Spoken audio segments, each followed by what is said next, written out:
అంటే అక్కడ అథ్లెట్స్ ఎంత బాధ్యతాయుతంగా ఉన్నారు.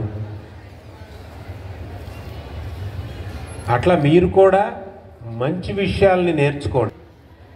చదువుకున్నందుకు మనం ఒక విషయాన్ని చర్చించుకొని పరిష్కరించుకోగలగాలి. అట్లాగే స్కూల్లో అనేక విషయాలు జరుగుతూ ఉంటాయి, అనేక కాంపిటీషన్స్ జరుగుతూ ఉంటాయి. చాలా యాక్టివ్గా ఉంటుంది. మార్నింగ్ 7:30 టు ఈవినింగ్ 6 వరకు మొత్తం స్కూల్ క్యాంపస్లో వందల మంది విద్యార్థులు మీరందరూ రకరకాల యాక్టివిటీసు, అకాడమిక్సే కాకుండా స్పోర్ట్స్ వీటిల్లో ఉంటారు. వీటిల్లో బాధ్యతాయుతంగా ఉండటం అనేటువంటిది మీకు పేరు తేవటమే కాదు, స్కూలుకు కూడా పేరు తెస్తుంది.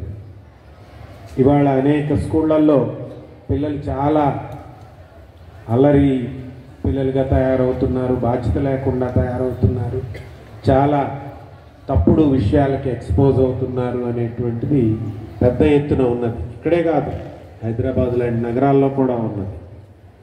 వాటిల్ని సరిచేసుకొని మనల్ని అందరినీ మనం ఒక సక్రమమైనటువంటి దారిలో పెట్టుకోవటానికి ఇదిగో మీ స్కూల్ లీడర్స్ కూడా మీకు హెల్ప్ చేయవలసిన అవసరం ఉన్నది.